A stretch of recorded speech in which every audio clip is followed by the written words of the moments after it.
তার বিরুদ্ধে বাদী অভিযোগ করেছে যে হুমকি দামকি এবং ভয়ভীতি দেখিয়েছে। এই বাদীর সাথে এই মেহজাবিন চৌধুরী এবং তার ভাইয়ের কোনো পরিচয় নাই, পূর্ব পরিচিত ছিল না, একই এলাকা কোনোদিন বসবাসও করে নাই। আপনি তো পড়ে যাবেন ভাইয়া।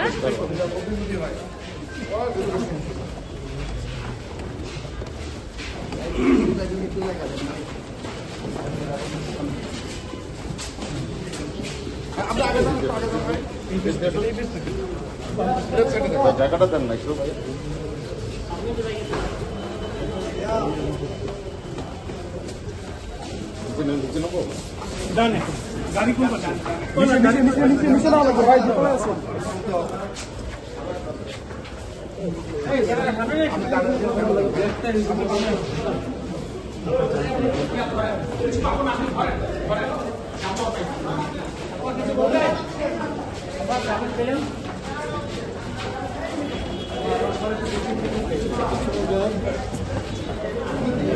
ফেসবুকের একটা স্ট্যাটাস দিয়েছে, লিখছেন যে বাংলার ভিত্তি নেই।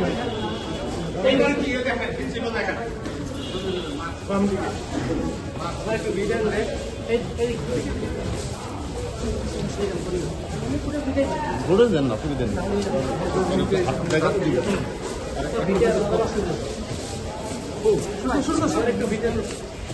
আপনার অনুমতি কি? কোন ধরনের মামলাতে দেখলাম কোন ধরনের প্রমাণ ছাড়াই মামলাটা করা হয়েছে, কোন ধরনের প্রমাণ ছাড়াই যে মামলাটা করা হয়েছে, আপনাকে কিছু বলা যাচ্ছে?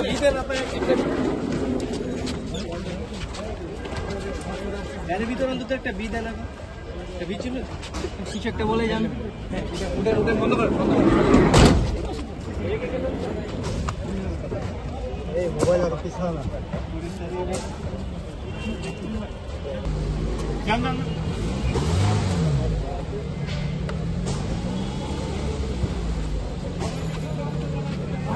ভাই জামিন এসে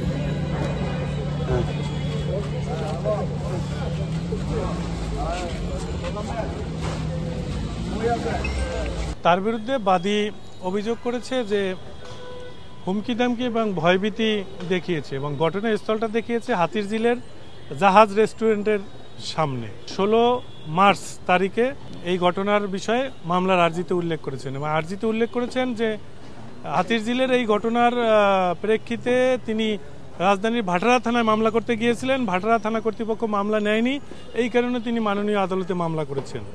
আমরা মাননীয় আদালতকে জামিন শুনানিতে বলেছি যে এই ঘটনার যে বাস্তব অবস্থা সেটা বাদীর যে আর্জি, সে আর্জিতেই গরমিল রয়েছে। ঘটনাস্থল হাতিরঝিল হলেও তিনি মামলা করতে গিয়েছেন রাজধানীর ভাটারা থানায়, যেটার কোনো যৌক্তিক কারণ নাই এবং আইনগতভাবেও সুযোগ নাই। এবং মামলার আর্জিতে যে বর্ণনাটা দিয়েছে এটা সম্পূর্ণ মিথ্যা এবং অযৌক্তিক। আর ঘটনাটা পুরো সাজানো, কারণ এই বাদীর সাথে এই মেহজাবিন চৌধুরী এবং তার ভাইয়ের কোনো পরিচয় নাই, পূর্ব পরিচিত ছিল না, একই এলাকা কোনোদিন বসবাসও করে নাই, কোনোদিন দেখা সাক্ষাৎও নাই। এমনকি তাদের একজন আর একজনের ফেসবুকেও তো অনেকের সাথে অনেকের যোগাযোগ থাকে, তাও কিন্তু নাই। এখন আমাদের বক্তব্য হয়েছে যে মেহজাবিন চৌধুরী যেহেতু একজন প্রতিষ্ঠিত অভিনেত্রী, তার যে প্রতিপক্ষ থাকতে পারে, অভিনয় জগতে তার প্রতিপক্ষ থাকতে পারে, এই প্রতিপক্ষদের দ্বারা প্রভাবিত হয়ে এই বাদী অবৈধভাবে লাভবান হয়েছে এবং এই ঘটনা সাজিয়ে একটা মামলা করেছে, যে মামলার কোনো অস্তিত্ব নাই, এটি অস্তিত্ববিহীন একটি মামলা।